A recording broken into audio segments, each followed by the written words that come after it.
Pitt's India act का नाम William पिट के नाम पर रखा गया था। वह उस समय किस पद पर विद्यमान थे? प्रधानमंत्री। नोट: विलियम पिट 24 वर्ष की आयु में 1783 में ग्रेट ब्रिटेन के प्रधानमंत्री नियुक्त हुए। वह ब्रिटेन के सबसे युवा प्रधानमंत्री हैं। वह जनवरी 1801 में यूनाइटेड किंगडम के प्रथम प्रधानमंत्री बने। कंपनी के व्यापार के अतिरिक्त उसके सभी सैनिक तथा राजस्व संबंधी मामलों के लिए गठित बोर्ड ऑफ कंट्रोल के सदस्यों की संख्या कितनी थी? 6 सदस्य थे। नोट: नियंत्रण बोर्ड में एक चांसलर ऑफ एक्सचेकर, एक राज सचिव तथा उसके द्वारा नियुक्त 4 प्रिवी काउंसिल के सदस्य होते थे। 3 डायरेक्टरों की एक समिति द्वारा बोर्ड के सभी मुख्य आदेश भारत को भेजे जाते थे। बोर्ड ऑफ कंट्रोल की इस व्यवस्था को क्या नाम दिया गया? द्वैध शासन व्यवस्था। गवर्नर जनरल की नियुक्ति इस एक्ट 1784 के पहले सम्राट द्वारा की जाती थी, किंतु अब उनकी नियुक्ति किसके द्वारा की जाने लगी? बोर्ड ऑफ कंट्रोल द्वारा। किस एक्ट के द्वारा भारत में कंपनी का शासन ब्रिटिश शासन के निर्देशन तथा नियंत्रण में आ गया तथा भारत में कंपनी की व्यापारिक और राजनीतिक कार्यकलापों को एक दूसरे से अलग कर दिया गया? पिट्स इंडिया एक्ट द्वारा। व्यापारिक कार्यों का प्रबंधन कंपनी के निर्देशकों द्वारा किया जाने लगा, परंतु राजनीतिक नियंत्रण एवं निरीक्षण किसके द्वारा किया जाने लगा? बोर्ड ऑफ कंट्रोल द्वारा। गवर्नर जनरल की शक्ति और कार्यक्षमता में वृद्धि करने के लिए इसकी परिषद के सदस्यों की संख्या कितनी की गई? 4 से 3 कर दी गई। 1786 का एक्ट। किस एक्ट में यह व्यवस्था की गई कि गवर्नर जनरल अपनी परिषद के बहुमत के बावजूद भी निर्णय ले सकता है? 1786 के एक्ट में। 1786 के एक्ट द्वारा गवर्नर जनरल एवं मुख्य सेनापति पद को मिला दिया गया। इस एक्ट के तहत सर्वप्रथम किसकी नियुक्ति की गई थी? कॉर्नवालिस की। 1793 का चार्टर एक्ट। सर्वप्रथम कंपनी के व्यापारिक अधिकारों को 1793 ईस्वी के चार्टर एक्ट द्वारा अगले कितने वर्षों के लिए बढ़ाया गया? कितने वर्षों के लिए बढ़ाया गया? यानी कि 20 वर्षों के लिए बढ़ाया गया।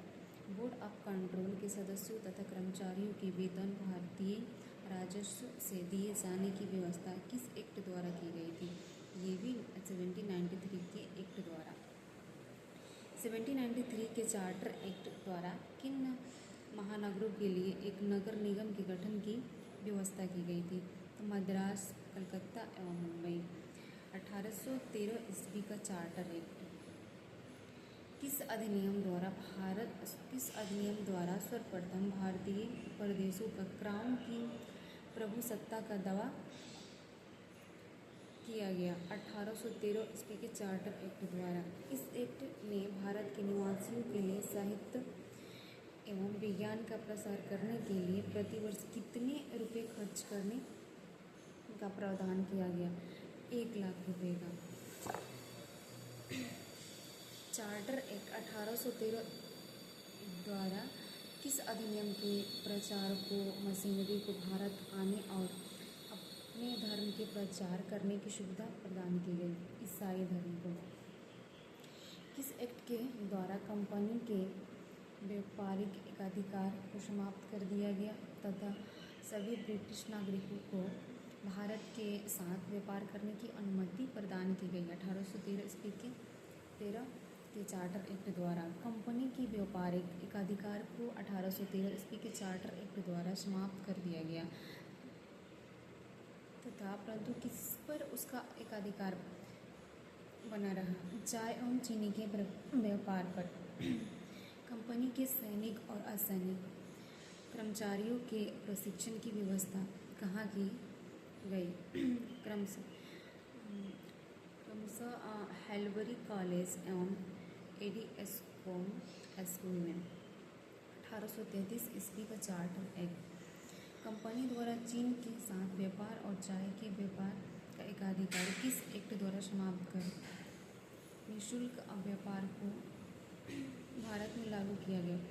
1833 ईस्वी का चार्टर एक्ट द्वारा। इस एक्ट के द्वारा कंपनी व्यापारिक संस्था न रहकर किस संस्था के रूप में की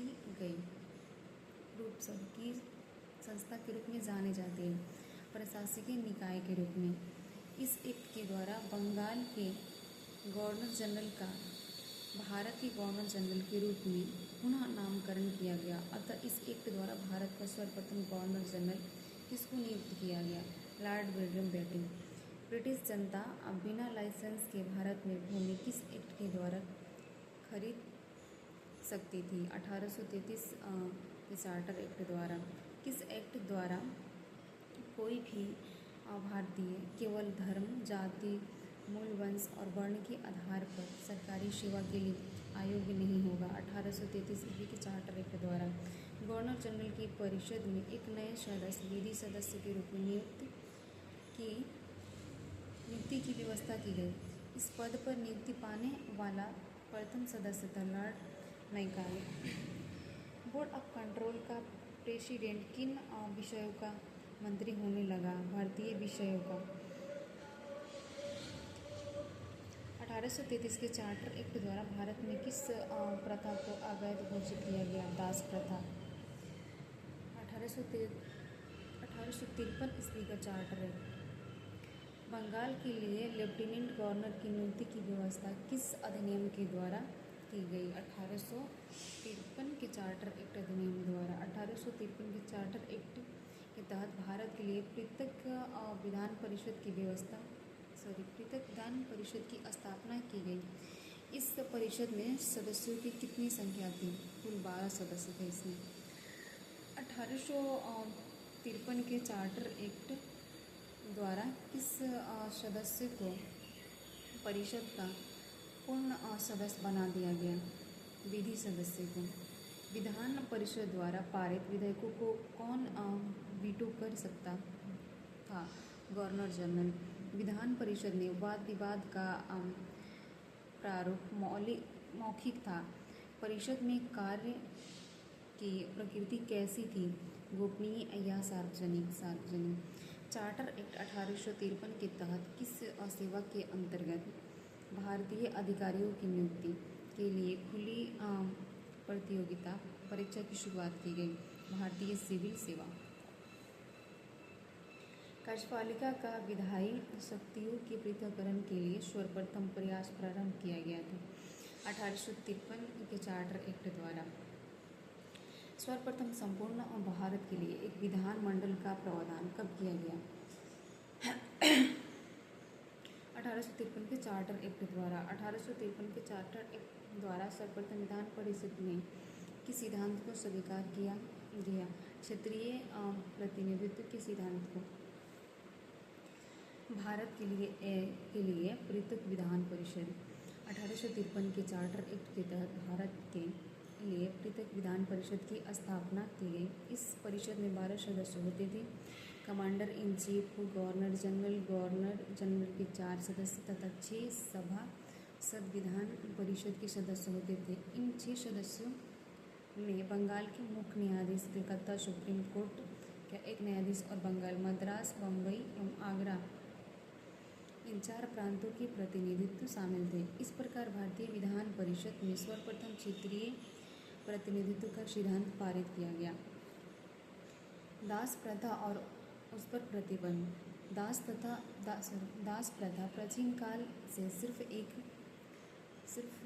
भारत में ही नहीं बल्कि विश्व के कई देशों में व्याप्त रही। माना जाता है कि चीन में 18वीं से 12वीं शताब्दी ईसा पूर्व गुलामी प्रथा का उल्लेख मिलता है। भारत के प्राचीन ग्रंथ मनुस्मृति में भी इसका जिक्र किया गया है। भारत में मुस्लिमों के शासन काल में दास प्रथा में बहुत वृद्धि हुई। यहाँ तक कि दासों को नपुंसक तक बना डालने की क्रूर प्रथा का प्रारंभ हुआ। यह प्रथा भारत में ब्रिटिश शासन स्थापित हो जाने के उपरांत काफ़ी दिनों तक चलती रही। सन 1807 में ब्रिटेन में और 1808 में अमेरिकी कांग्रेस ने दास प्रथा उन्मूलन कानून के तहत अपने अपने देशों में अफ्रीकी गुलामी को खरीद फरोख्त का पूरी तरह से पाबंदी लगा दी। 1833 तक यह कानून पूरे ब्रिटिश साम्राज्य में लागू किया गया। भारत में ब्रिटिश शासन के समय 1833 के चार्टर एक्ट द्वारा भारत में दास प्रथा को अवैध घोषित किया गया। इसके बाद 1843 ईस्वी में governor general Lord Ellenborough के कार्यकाल में भारतीय दासता अधिनियम पारित कर इस प्रथा को प्रतिबंधित किया गया।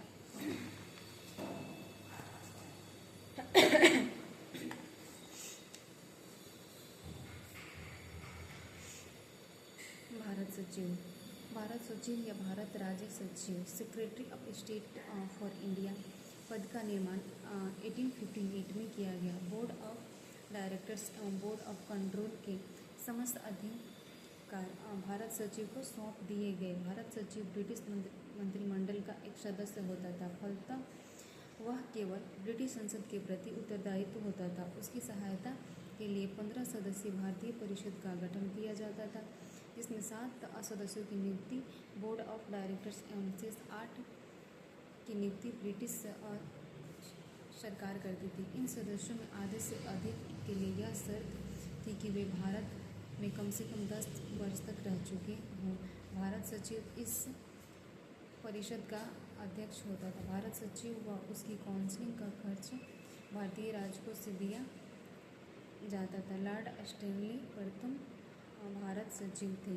उनका कार्यकाल 2 अगस्त 1858 से 11 जून 1859 तक था। दूसरे भारत सचिव सर चार्ल्स वुड थे, जो 18 जून 1859 से 16 फरवरी 1866 तक इस पद पर रहे। वर्ष 1937 में भारत सचिव की अधिकारिता के तहत बर्मा भी आ गया। इस प्रकार यह पद भारत एवं बर्मा के लिए राज सचिव के नाम से भी जाना जाने लगा। द मार्क्वेस ऑफ जेटलैंड अंतिम भारत सचिव थे।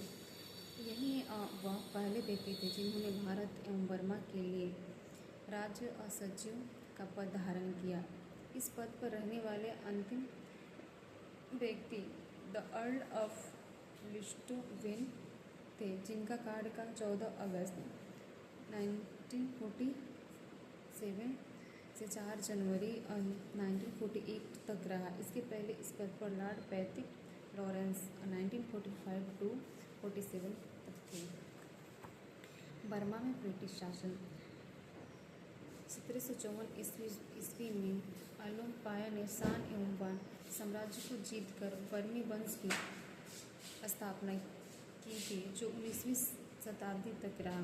अंग्रेजों ने 3 युद्धों में जीत हासिल कर बर्मा में ब्रिटिश शासन की स्थापना की। प्रथम आंग्ल बर्मा 1824 से 26 में अंग्रेजों ने अकरान तथा टेनेसरी पर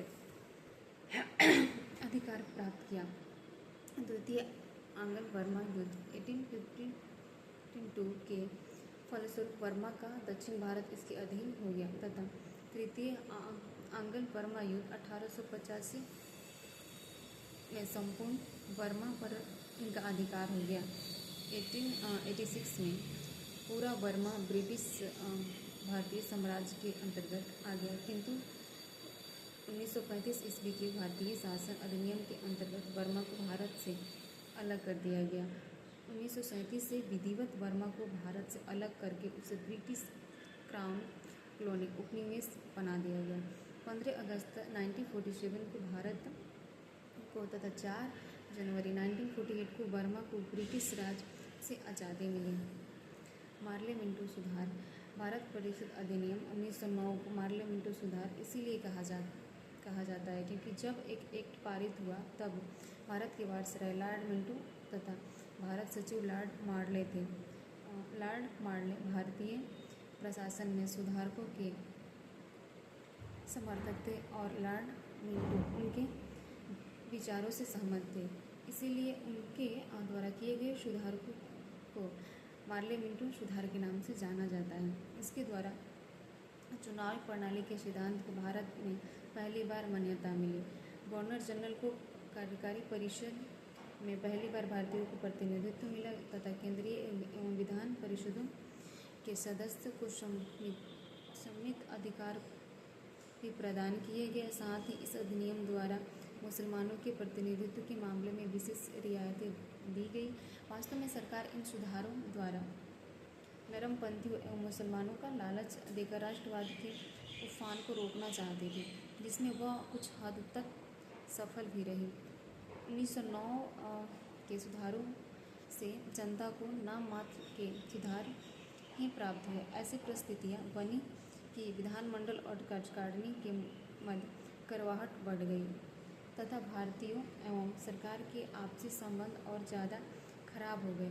कुल मिलाकर इन सुधारों से जनता को कुछ खास नहीं मिला। इसीलिए महात्मा गांधी ने कहा, पार्लियामेंट्री सुधार ने हमारा सर्वनाश कर दिया।